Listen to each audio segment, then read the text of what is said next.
Today's episode is sponsored by Herencia, Albuquerque's home for authentic Mexico City-inspired cuisine. Led by 2025 Chef of the Year Enrique Vadavinos, Herencia serves bold flavor and heartfelt hospitality. They were also just voted Best New Restaurant in Albuquerque. Check out the menu at herenciaabq.com.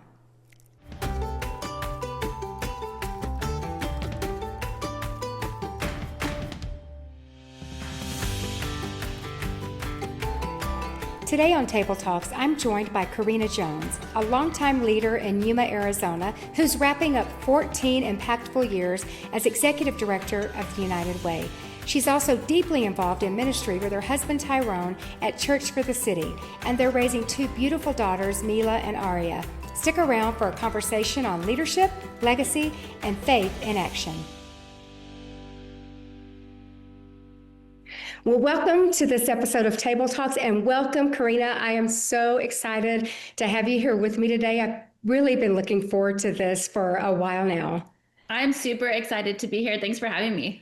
It's really my pleasure. And I just got to be with you a few weeks ago in Yuma, and I kind of feel like I've been there several times now, and I really do feel like it's coming home. I just love your church and the people and the leadership of your family and your father-in-law and his whole family, and I love them all. I like Lady V, your mother-in-law. They're just all precious people. So I love your family and glad you're here. But tell us a little bit about, so you have an amazing husband and a couple of daughters that I talked about in the intro, but tell us about your family. Yeah. So December 10th of this year, we'll be married 14 years. So I'm married to Tyrone. We have just had so much fun together. We have two daughters. One is 9 and the other one is 11. She's about to go into junior high. So definitely an interesting season for us. You know, we are just girl, mom, and dad, and we just absolutely love it. I love that. Your father-in-law is Tyrone also. So yeah, I'm big Tyrone, little Tyrone. Yeah. So little Tyrone, your husband, are they still coaching football? Do they coach in Yuma still at all? Yeah, no, this is the first season where neither one of them are coaching at all. So they kind of stepped down, but we're very much football people. So actually this Friday there is a game. So we love Friday Night Lights and just visiting the high schools and we love it. I love that I have that so in common with your husband and your father-in-law. And every time I'm around them, we just talk football, and I really do love that. It's my favorite time of year, and I love this season. I love football. I love fall. I love winter. I love Christmas. So this is my time. Me too, except I went to ASU, so I am go Sun Devils, and you are not an ASU fan. So I mean, I'm not an ASU fan. I love you, but we disagree. And I'm not an Arizona Cardinal fan, and I'm not a Las Vegas Raider fan. And glad neither one of the Tyrones are here. I think I'm a Raiders fan by default because they are big Raiders fans, but yeah, it's a good time. But it's just fun. I love a good competitive football game. So before we dive into all things leadership, I want to talk about you've been such a big part of Yuma. You are a huge part of the city of Yuma. So were you always a Yuma girl? Were you born and raised there? Yeah, so I wasn't born here, but I was raised here. We moved here when I was really young, and the only time that I've moved away is to attend ASU. So I was there for about 3 years, and then Tyrone and I got engaged while we were both living in Tempe, and then straight after we both graduated, we moved back down. So I am a Yuma girl through and through. It's fun, isn't it, to be somewhere your whole adult life anyway, because you settle in roots and you kind of feel a part of the fabric of the city, which you told us a little about your daughters and your husband. So your mom and dad used to live there, and they moved away recently. But you've got a lot of other family through Tyrone's family, other family. Yeah, we've got a lot of family here, and we just say that it's home, right? So even though we both moved away, we were debating on whether or not we were going to come back, but we just felt the Lord really was calling us back home, and we came back home, and we've had opportunities to move, but we're like, no, Yuma's home, and this is where we feel like we're called to be. And I always say, I don't know if I would have this job, the specific role that I'm in. I don't know if I would want it in another city. I very much love the size of our town. It's not too small. It's not too big. We're right on the border. You know, Phoenix is a few hours away. San Diego's a few hours away. So Yuma's home. We've known your family. I love your city. I really do. I love that it's close to all that too. Mm-hmm. And our family has been, we've known your family for, I think, maybe 6 years. You're really close to our son, Dustin, and his wife, Mandy. Mm-hmm. You guys just hang out when you get a chance Yeah. all the time. And I think that's wonderful. So we're friends. We got to be friends by default because, we're the old parents, but we love you guys like Yeah, but you're the cool parents. well, maybe. I hope so. I sure love be hanging out with you guys. So I think what I've always been drawn to your family, and you have such an amazing influence over so many people. Your influence for next generation is pretty remarkable. Watching you with next gen, how much they look up to you and admire you. And so you've been in ministry. Your husband's been in ministry for almost a decade or close to that now, and you've been around it so much. But you have had a job for 13 or 14 years with the United Way of Yuma. And I think that was what drew me so much to know your story and how you're such a leader in the community. You do things that I know there's people in your church that some of them have no idea what you do outside the church, like how successful of a businesswoman you have really been over the last, decade and a half. And so you lead. I won't say the church is not the real world, but it's a church world, and then there's the other world. And so you've had a foot in both lanes. You've been in both lanes for a long time. So tell me a little bit. How did you get connected with the United Way? So you've been executive director there. Let me say this, and I said it in your intro, but for 14 years. Well, no, I started off first as the resource development director, but I've been in this role as of executive director for almost 7 years. 7 years. So you started 14 years ago or something like that. Yeah. Okay. It's close. Just roll with me. I'm 60. Yeah. It's whatever I say. But you tell us about how you started there. How did you find that job? Yeah, so we moved back down, and it was actually by way of relationship that my mom had. She was good friends with another executive director in town of a different local nonprofit, and I happened to be in the room when they were planning something. My mom was on their board and different committees that they were involved in, and she knew that I had moved down. My degree is in tourism development and management, so not anything necessarily related to nonprofit, but we were newlyweds, and I needed a job, and I read the job description. She thought that I would be a good fit. She knew that I had grown up here, had I had a good network and some good personal relationships. So she encouraged me to apply, and I applied, and I've been there ever since. It's interesting how you have a plan to go one direction, and then God takes you a whole different direction. Even though all the experiences you got in college and learning what you learned, I think you're great at tourism, by the way. Oh, thank you. You took me on a little tour when I was there a few weeks ago, so we had a good time. Yeah, I still use some of what I learned. So, you talked about your first role. Did you ever imagine when you started working there? You had an executive director at United Way. Did you ever imagine that could be you one day? Or did you think that in the back of your mind, or you thought, I'm just here biding my time until I go into tourism? Yeah, you know what? I didn't. I just thought like, okay, this is a role that I feel like I'm pretty decent at.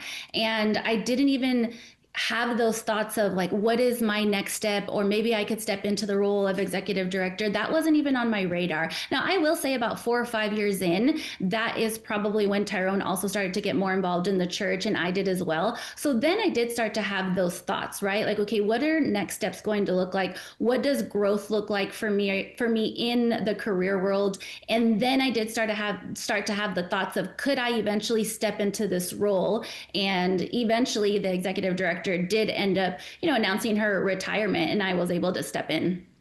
What were those early years like when you became executive director? Because it's great that you're a part of the team and you take that role, but it's also has another side when you're a part of the team and you take the role, because then people that were your peers are now working for you. Yeah, so that's a different thing too. So it was a huge shift in dynamic, right? Because you're going from peer to now an authority figure. And early on, we had to make some pretty difficult decisions. Like one of the decisions, because we weren't financially stable, I had to eventually end up letting somebody go. And it had nothing to do with performance. It had nothing to do personal reason, nothing like that. It was strictly on a budget, and it was what was good for the organization. So that was something that was really difficult early on, but I had a good board that was supporting me and walked me through that decision. But those aren't the things that you think about when you first get into a leadership role, right? Like you're not having to think like, man, I may have to make some decisions that are for the good of the organization, because ultimately it falls on you to keep it going. So when I had to make that decision, it was really difficult. Now, I will say it was also really fun on the other end, because we got to experiment. I had a lot of energy coming in. I was young. We had a solid team behind us. So it was an interesting season for sure for starting out. Well, you're still very young. In my book, Younger. it's interesting you're talking about, going in, and I'm sure when I think, I mean, because I've been in the position that we've not been the leader and we've been on staff like at church, and you're watching the leader work and you're thinking, oh, I would do it different. If I had my chance, I would do it this way. And I was talking to both Dustin and Brandon recently, our sons, and they said, one thing they didn't know is being a senior leader is very different than they had imagined it to be. And you probably would agree, when you've been on the team and you become senior leader, all of a sudden, when the buck stops with you, all Exactly. those great ideas you had, you're thinking, okay, and it all changes, right? Yeah, it all changes. And what people don't realize is you're dealing with people's livelihood here, right? Like, beyond me on having the ministry side too, is I'm not just leading an organization, I'm leading people, and people have personal lives that bleed into the workplace. And when you're talking about somebody's livelihood, it carries a different weight. And when you're not in that seat, it's hard to envision that. That's so true. So tell me some of what a United Way does. You're about to have your big annual fundraiser. You Mhm. raise a lot of funds, and I think that's wonderful. But what are those funds for? What do you do? What does your organization, your nonprofit do? Yeah, so every United Way is different. We are 100% local. So you may talk to another United Way and they may say that they're doing something completely different. We here in Yuma focus on giving kids tools they can use to break the cycle of poverty. So that may look like a pair of glasses to help with health, right? And making sure that they have good access to quality health care. Sometimes it might look like giving them a financial education class and teaching them about what finances is, how to balance a checkbook. We don't have to write physical checks very often, but you still need to know how much is in your bank account. And then sometimes it's just about meeting a basic need. So we do a big backpack drive. We give school supplies to different classrooms. We give coats away, because sometimes it's just a basic need that needs to be met. We're not under the impression that that's going to be what's going to break the cycle of poverty, but you'd be surprised at how much of a difference when a kid walks in with a new jacket or with a new school supply and they're on equal playing ground with the rest of the kids, what it does for their confidence, what it does for their performance in school. And that's what we're really trying to give these kids. That's amazing, and that's it's so fulfilling every day. I mean, you have all the struggles of making sure the money's there and reaching the budgets, because we're only limited by the amount of money we have. I mean, we say that as a church too. We're only, can only give as much as the money that comes in. We can only be as generous as other people are generous. And so you carry that weight for United Way, thinking all these people are asking for something. I would think in your city, you get a lot of requests and you want to fill them all, but Yeah.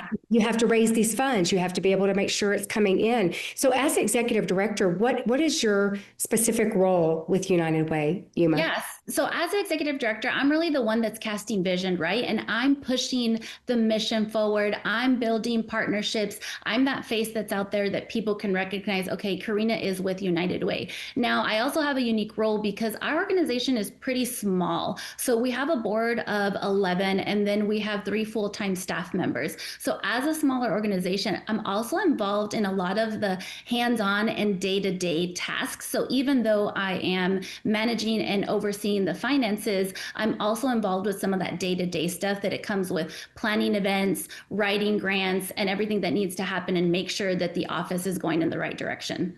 That's a lot of writing grants is hard. That's just that could be a full-time job. Yeah, yeah. You could have someone just writing for grants all the time. I notice it's that way at church too. If we're looking for something, it's not easy. You have to have a lot of training, I feel, to write for a grant specifically. That's pretty amazing, and it is different because I know United Way. We've all heard of it. Everybody, Mhm. we're so familiar with the term, but I love that we're get to learn a little bit about what United Way Yuma does. So, like.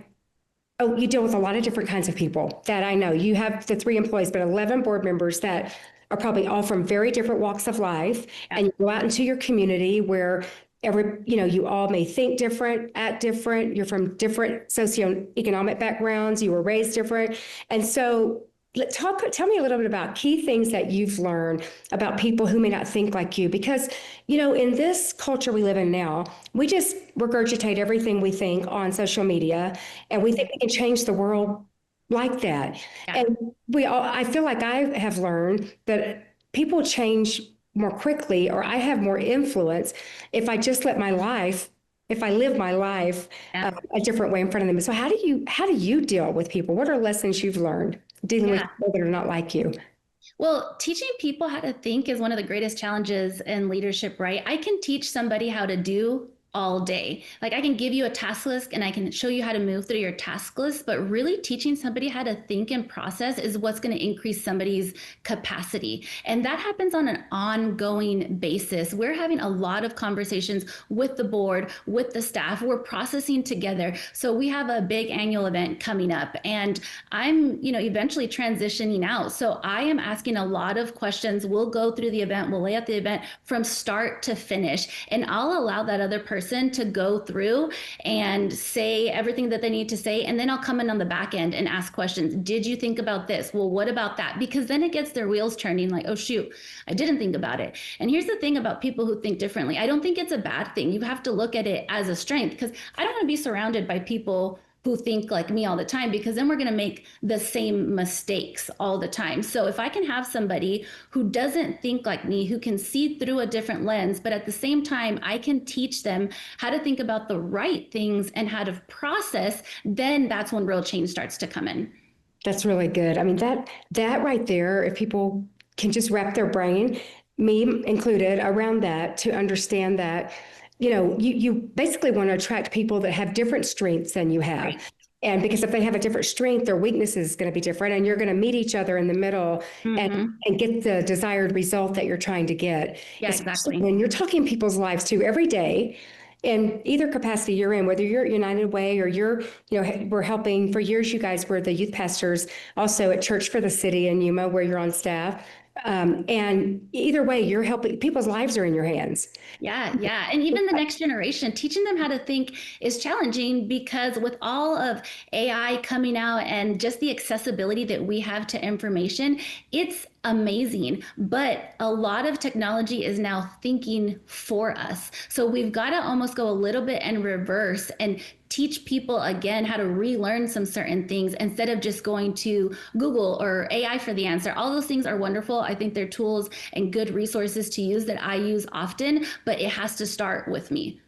Because it's interesting with algorithms on our phones or on social media, but also with AI, they get to know you and they say what you want to hear. The AI, ChatGPT, tells me how wonderful I am all the time. I'm like, I really am, actually. And it's the only one that tells me this every single time I come on here. Yeah. And I mean, she goes, perfect, great idea. I'm thinking, why does anybody else tell me this? But ChatGPT learns us, and they say what we want to hear. So you can't take that to the bank. Just like our algorithms on social media.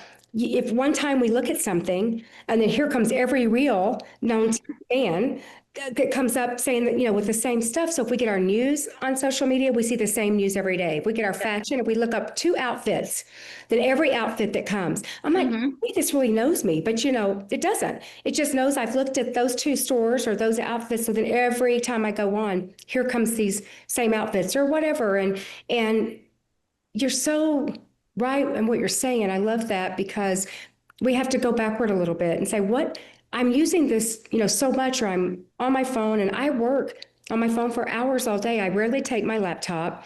So I'm working on my phone, and it tells me what I want to hear and what I look for. And that's a dangerous place to be as a leader, for sure. I mean, anyone, but as a leader, only having these artificial intelligence things telling us what we want to hear. So getting real life humans around us.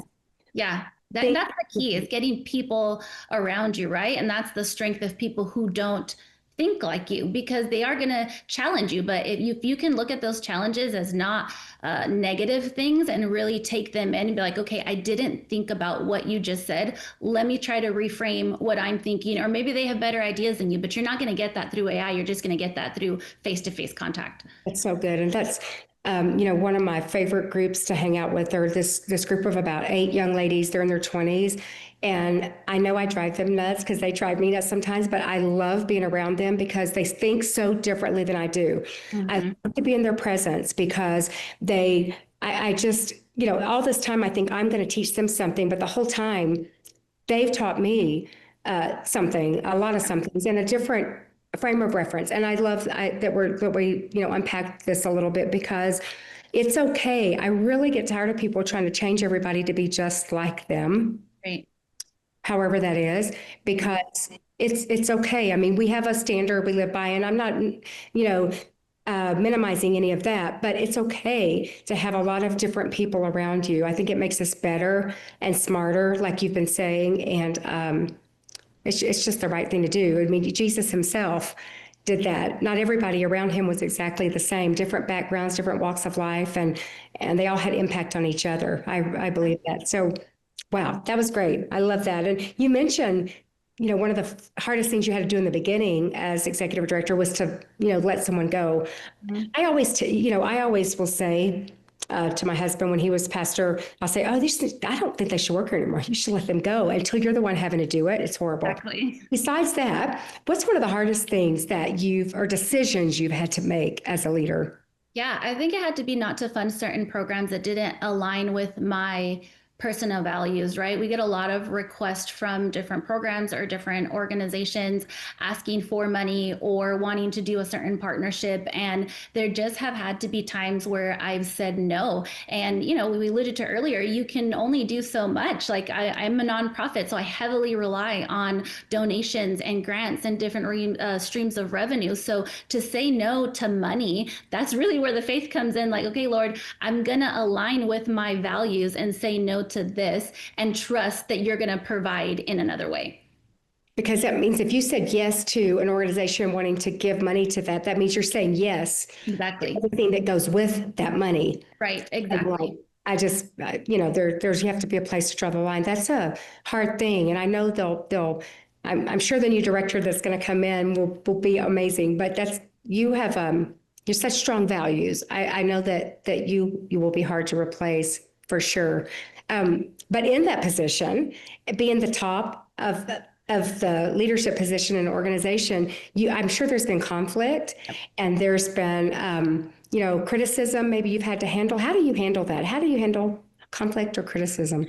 Quick shout out to today's featured sponsor, Flowers by Zack Lowe, Albuquerque's family-owned florist since 1993, creating fresh, beautiful arrangements at affordable prices with unmatched customer service. Order online and support local at flowersbyzacklowe.com. Hey friends, I'm so glad you're here. If you're enjoying this episode, please take a second to subscribe, leave a quick review, and share it with a friend. It's the best way for people to find the podcast and to be encouraged. Now, back to the conversation.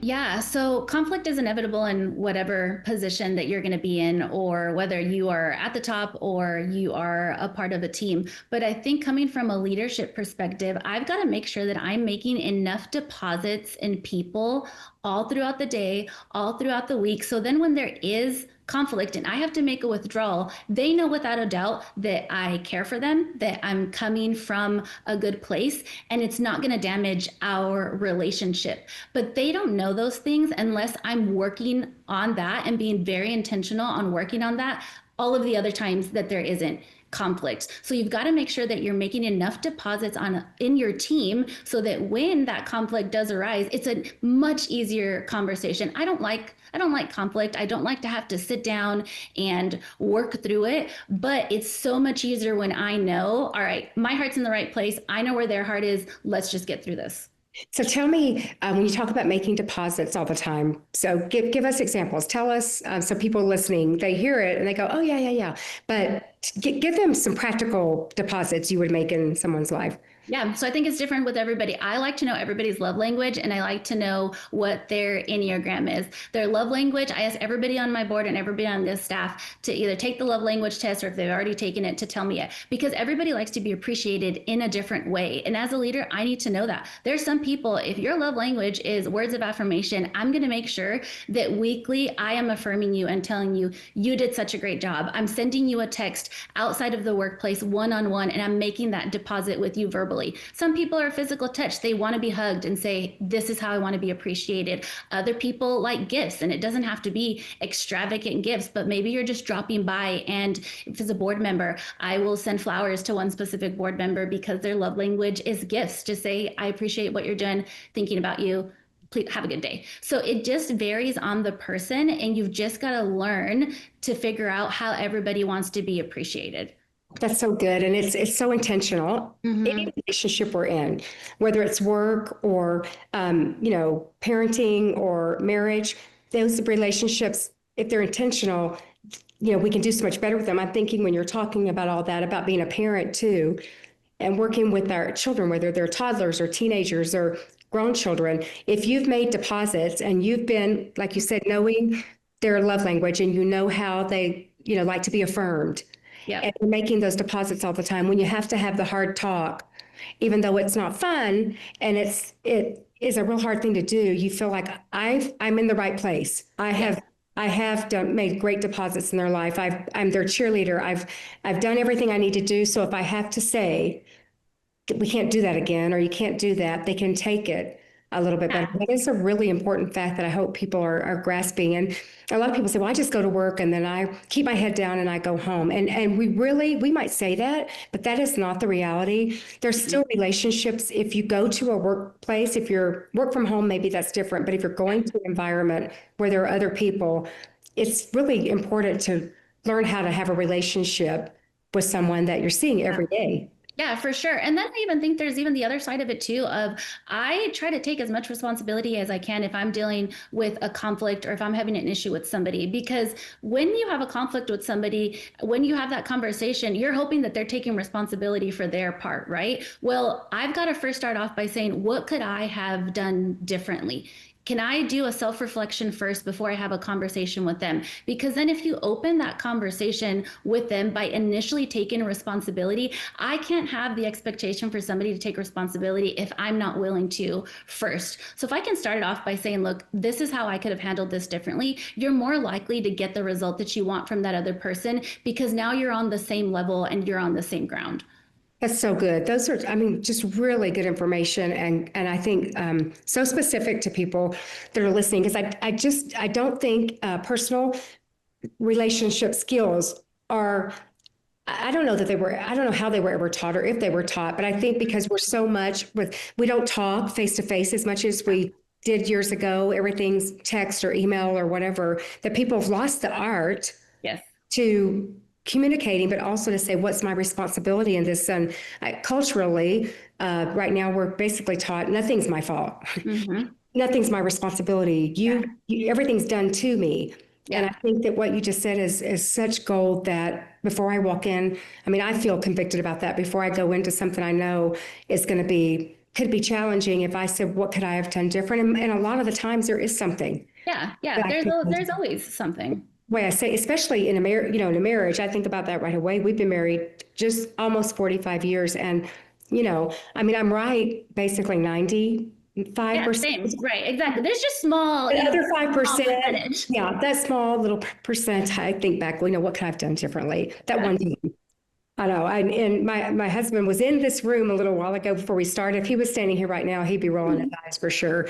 So for sure. So you talked about, and I think we've already answered this question, but you talked about some of the people that are companies that want to get behind or be a partner with United Way, and you've had to say no because of your values. Has there been in any other situations, because you're a born again believer, you love Jesus with all your heart, and so you're mostly not conflicted because you're raising money to help people have equity. Yeah. But I'm sure there's been a time or two. Yeah, I think I don't know if there's been a lot of other big decisions that I've had to make, but I do know that on a daily basis for me, I have to really think, okay, people over productivity, right? Like I'm called to help disciple people and lead people to Jesus. And if I am just lead with an iron fist and I am not a nice leader, or I'm just solely focused on what's best for the organization and not actually caring about people, then I've missed the mark. So for me, it's value driven every day. I'm thinking about people over productivity. And then that's where the faith comes in trusting the Lord. Like, okay, Lord, I am doing what you've called me to do. And I believe that you will take care of the productivity on the other side. That's so good. It's really, I mean, you're such an amazing, honestly, you're a great leader, and that's why I wanted to talk with you. It's crazy. So I mentioned that you've been you've been running two lanes for a long time. Mm-hmm. Been really involved at your family's church that your father-in-law planted. It's called Church for the City in Yuma. It's just it's really growing and thriving, packed. All your services is crazy, but it's as hard and fast as you run at United Way. You've been running just that hard, because you guys for years were youth pastors, which is a very time-consuming job. So how did you? I mean, how in the world have you been so involved in both areas of your life and been able to manage this all this time?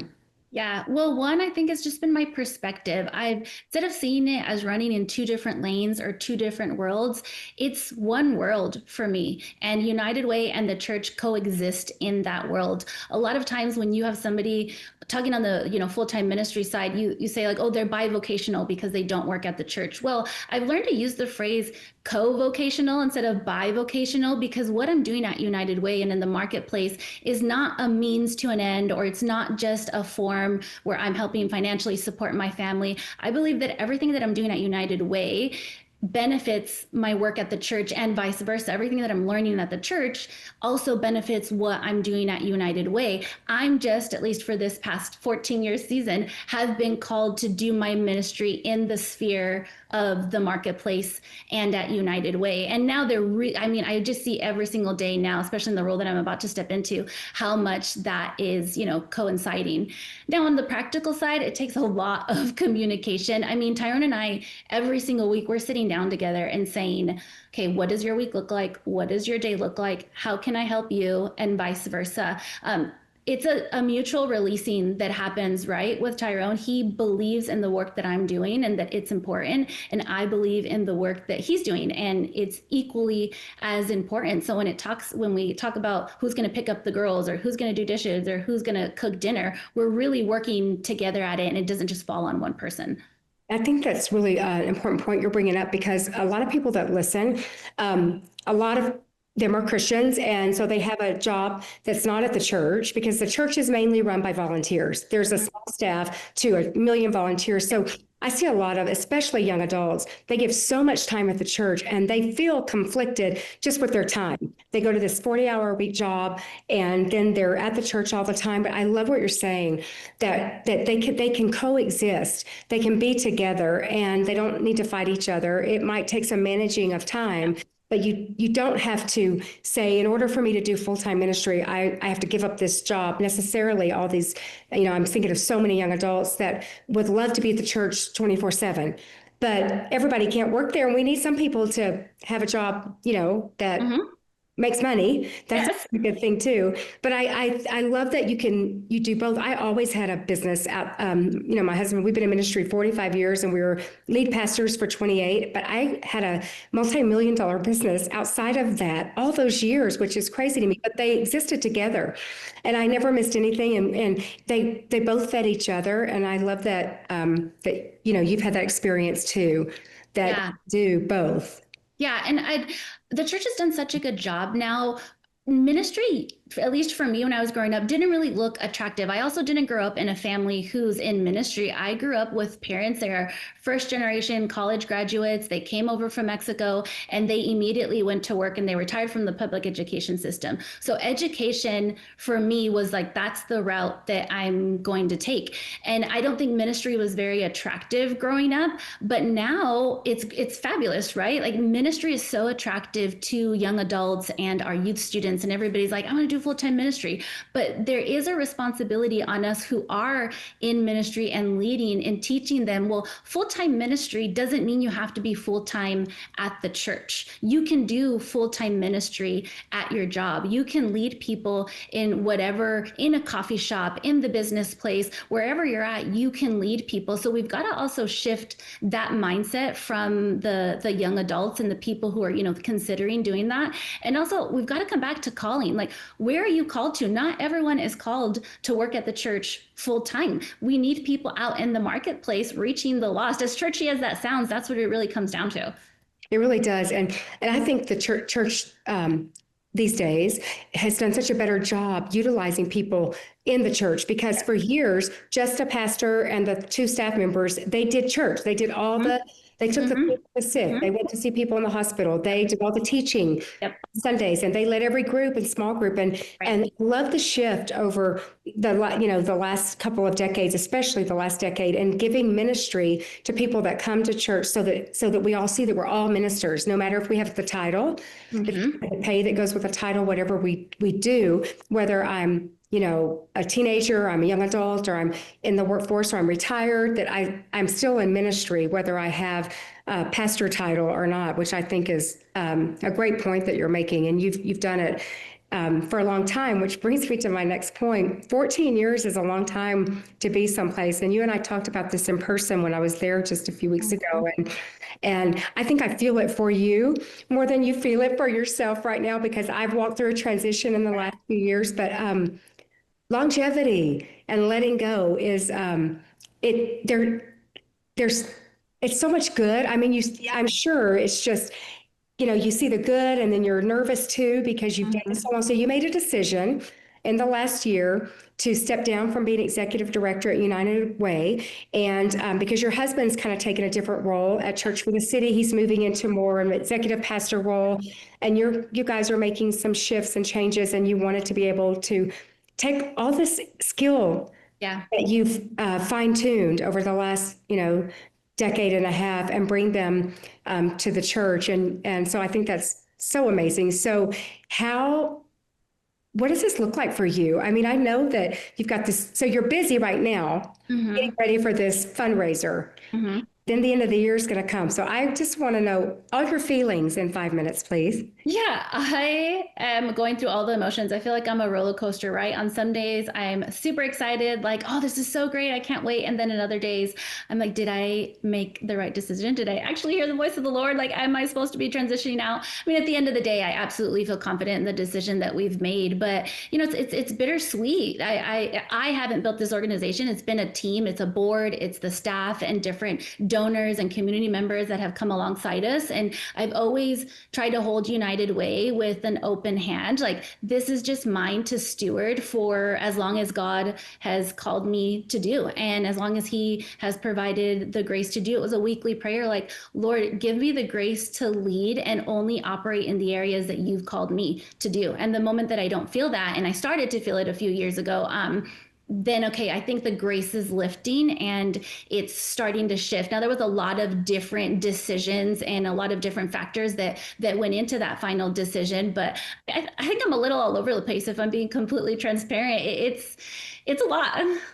It really is. And I mean, because you're ending a chapter, you're starting a chapter, so there's everything you've known, and now things that you don't know. And so how did you know this was the time? How did you know, hey, the end of 2025 is the time that I stepped down? What was that thing? So I think it was just a few confirmations. The board was okay with me making that, because we had already started to have those, like, some of them were terming off. The ones that really came on with me said, like, all right, we're about to term off, and I think I want to term off with you.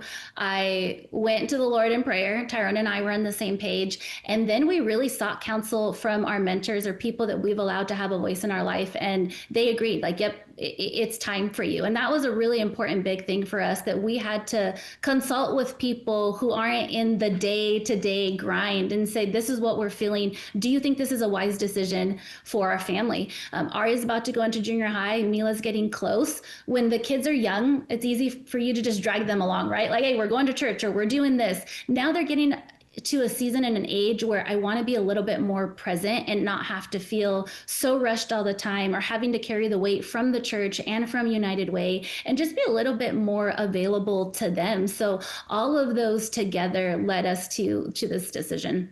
I think you sought wise counsel. That's something that I hope people really grasp when you just said that, because a lot of times when people are facing a big decision and they feel like maybe God is, speaking. By God speaking, I mean that you feel a nudge. If you're a Christian, the Holy Spirit lives in you, and you start to feel that nudge that something's shifting.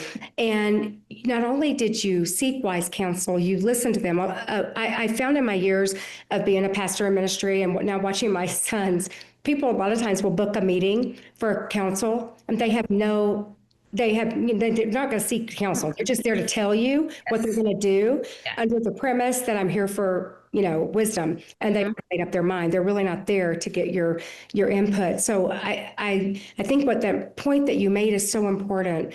When you have a big decision, to really seek counsel and say, you said, from someone that's not in it with you all the time, to be able to look from outside and say, I don't think that's good. Or obviously you had people around saying, I think this is it, Yeah. And, we've seen just too often, especially leading young people, I think there are people, and I've seen it, who miss opportunities and miss blessings simply because they've left too early. They've left their position too early, or they've left in the room and they've allowed themselves to be led by emotion. And that was just something that I really didn't want to do. I didn't want to do it just because I'm tired or just because things were getting a little bit harder. I didn't want to miss that opportunity, because we see it time and time again. A young person might see something that looks a little bit more attractive or easier, and they leave and they have no idea what was on the other side if they would have just stuck it out. That's just it's so much wisdom. I want someone right now, if they're listening, just to rewind that, go back 30 seconds and listen to all that again, because it's so true. And there are people in your life that can help you to know if this is the, wait. I tell people all the time, I have not ever seen someone miss something because they waited versus rushing. Because God's not, he's not wringing his hands hoping that, because God would have had grace for you if you'd have waited another year. Yeah. That's the thing. That's what I tell people. You're never in a rush. And if someone's pushing you in a decision, this is totally off the subject with you, but I feel led to say it. If you're listening and you're feeling pushed in a decision, God is not a pushy God. He doesn't do that to us. He leads and gently guides us and leads us. He doesn't push us. So if you ever feel pushed, I think you can stop a minute and go, I'm going to sit on this a little bit and see what God really wants. And then there's times when you feel the leading that it's the time. And the way you know God's voice is the more you listen to it, the more you're in his word, the more you're, listening to worship music, the more you're studying and around the word of God, then the easier it is to hear from God and to make that decision a little, and you're not so nervous about it. You don't recognize voices that you don't hear very often. Right. When someone calls and you know their voice, you know exactly who it is. But if someone calls, I'm going, I'm sorry, who is this again? We don't want to have that relationship with God that we don't know his voice because we never talk to him. I guess that's a podcast. Yeah. I guess that's another one. So what's next for you? What are you dreaming about? What's going to happen in this new season? Yeah, well, I think that's to be determined, right? And that's the scary part, is I don't know exactly what either of us are walking into, both for Tyrone, both for myself. We're going to go into this season and saying, okay, Lord, we're following you. I know that I'm going to be doing some community impact stuff at the church, which I absolutely love. So I'm not necessarily being pulled away from community. I'm just able to do it under the banner of the church. So everything that I've learned, all of the relationships that I've been able to establish, I get to go over to the church and leverage those relationships in a good way. And it's not like I'm starting all over again. I'm just, again, switching the sphere that I'm going to every single day, or switching the space that I'm going to every day. So I'm excited. I'm also excited about going from being a fundraiser to a funder. The church supports a lot of different programs in town. So I will say I'm eager to take a little break from having to be the one who fundraises the money to now being able to fund and be on the other side and still support a lot of the programs that are in town.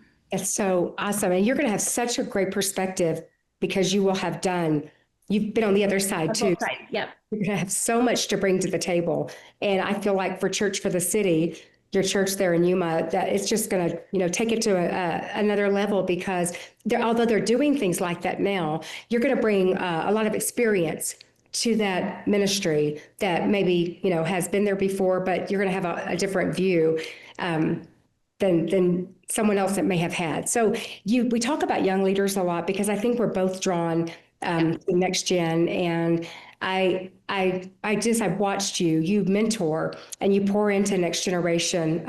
I think that's why one of the reasons you're such a successful leader is because you don't hold it in for you. You really want someone to learn from things you've learned. So what is one thing you wish that young leaders knew today? That you don't have to wait for a title or a specific vision to start, or I'm sorry, a specific position to start leading. You can lead exactly where you're at, regardless of the position that you're in. We all have different levels of influence, and we all have different people who are around us. And you can be a leader in your friend group. You can be a leader at work. You can really start leading now, so that people who are in a position of leadership, that's what they're looking for. They're looking for a person who can actually start leading without being given a title, who can start taking initiative on things without having to be told. So I wish more young people weren't so stuck on position or waiting for something specific and just started doing. That's so good. So good. What's another quick question, because our time goes by so quickly. What is the best advice someone ever gave you about anything? Probably that I didn't have to know everything. I think when you're young, you feel a lot of pressure to perform and be at a certain level. I know when I was really young, my board, there's people that have a lot of big positions. I have an attorney. There is a person who owns an investment firm. There's the director of the airport. There's all these different people. So you walk into this room and it's pretty intimidating. But I wish I would have known more early on. I don't have to have all of the answers. I can walk in and I don't know, but I will figure that out. Or I'm not sure, let me get back to you, are okay decisions. And being able to surround yourself with people who are ahead of you, people who know more, that's an asset. And it's not always a negative thing, to be perceived that way. So good. That's so good. I got to meet a couple of those people you're talking about. Yeah. And they're just great people, but they carry themselves so strongly. I can see how a younger version of you would be like, okay, that's just a great advice. I have one last question or statement for you. I thought this might be fun. So I want you to finish this sentence. The best kind of leader is someone who. The best kind of leader is someone who allows themselves to be led. I think no matter how long you've been in leadership, no matter where you're at, you always have to continue to be led by someone. There's always accountability in place. There's always someone who has been doing it longer than you. The moment you think that you've arrived, that's the problem. I never want to be a leader who stops learning. I never want to be a leader who positions themselves outside of authority. So I think no matter what, as a leader, you always have to allow yourself to be led. That's amazing advice. And that's a great way to finish up this episode. I will listen to this, I know, over and over and over, and I do, because of just the amount of wisdom nuggets, is that a word? But that you've dropped here. I can't wait to see what happens with you in the next season.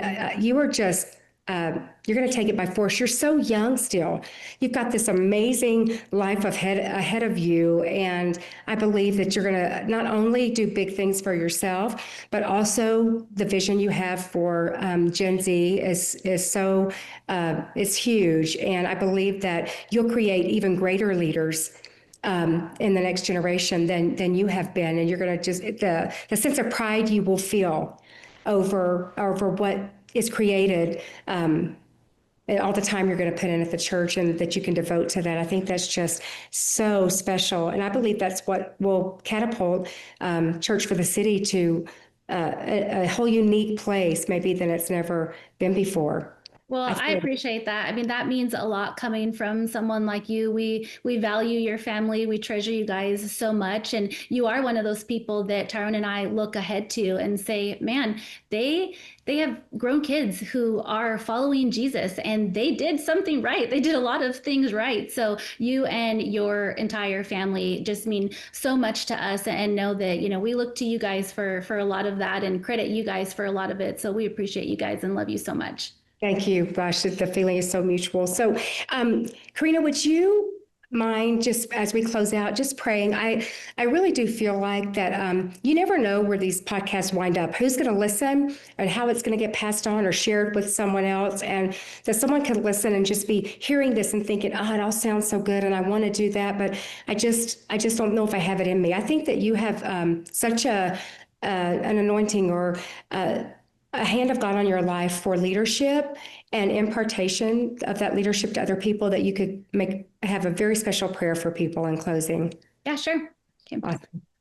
Lord, I thank you so much for this podcast and for Kay and for her just creating a space where people can come and not only learn, but be filled up, God. And we just ask for all the listeners that you reveal yourself to them, Lord. And in your revelation, you just give them a view and an understanding of the gifts that you have placed inside of them. Lord, open their eyes to see their own level of influence. Lord, boost up their confidence, God. I ask just for an increased measure of joy. If there's anybody who is listening that is feeling discouraged, I ask that you just give them your peace, that you just give them your joy. And Lord, that you begin to surround these listeners with good, godly people in their life who are going to lift them up, that you begin to direct them to people, Lord, who are going to come alongside them and not just lift them up, but help carry them forward. And Lord, we just ask for an extra dose of your wisdom, for an extra dose of vision, and just an extra dose of your Holy Spirit, God. And we just thank you so much for Kay again and her family. And as we just press into you, that you just reveal yourself through your word, and that we remember that everything that we do, no matter whether we're full-time at a church, full place in the marketplace, or even a younger listener, that everything that we do is all for your glory. In Jesus' name, amen. Amen. It was great having you on here today. I loved every second. It goes by so fast. It does. The clock, and I'm like, how is this possible? But it happens, and it's just so awesome. I'm just so happy for you. I'm going to get to see you again in a week, so I'm excited about that. I love it that we're seeing each other more often. Mm-hmm. Very thankful that you said yes to be on Table Talks. Oh, super grateful for this opportunity. We love you. Thank you. Thank you for joining me today on Table Talks. For more content and information about upcoming episodes, please visit my website at kwoodward.com. You can also explore other podcast links and resources there. Until next time.